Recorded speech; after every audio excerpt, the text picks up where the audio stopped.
আপনাদের সকলকে স্বাগত জানাই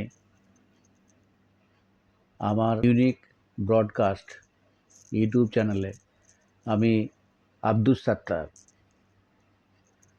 আমি আজকে বন্ধুর দুঃখে কষ্টে টেনশনে বন্ধুর পাশে থাকা তার সম্বন্ধে একটু দু একটা কথা বলবো।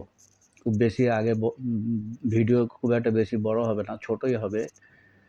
তো বন্ধুর পাশে থাকা একটা মানবিক কর্তব্যও বটে।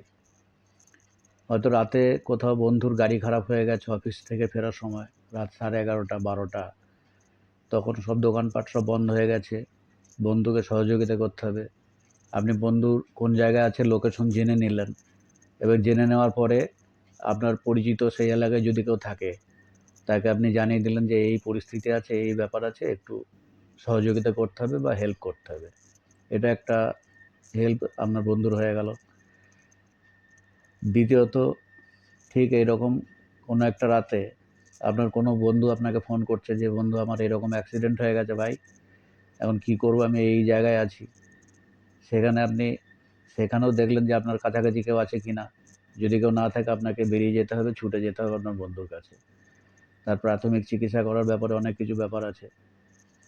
যাই হোক, এরকম আবার কোনো বন্ধু আপনাকে জানতে চাইলো, রাত দুপুরে হয়তো আপনাকে ফোন করলো, বলল যে বন্ধু আমার বাড়িতে আমার ছেলে বাচ্চা হোক বা মেয়েই হোক, যেই হোক, খুব অসুস্থ হয়ে পড়েছে, আমি এখন কি করব।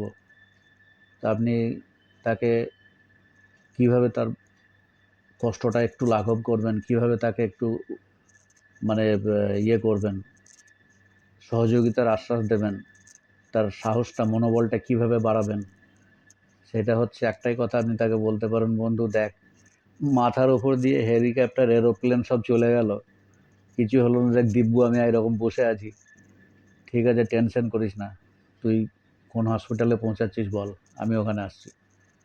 এইভাবে বন্ধুর পাশে, বন্ধুর মনোবল বাড়ানোর আমার বন্ধুদের বলবো কর্তব্য, দায়িত্ব এবং কর্তব্যের মধ্যে পড়ে। তাই প্রত্যেকেই আমরা প্রতিবেশীদেরও এক অপরকে এরকমভাবে সহযোগিতা করব।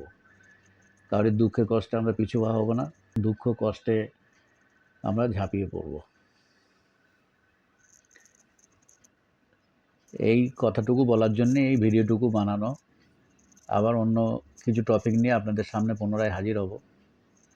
ততক্ষণের জন্য আপনারা আমার ভিডিওটা দেখবেন, লাইক করবেন, শেয়ার করবেন, ভালো লাগলে কমেন্টও করবেন। ততক্ষণের জন্যে বাই।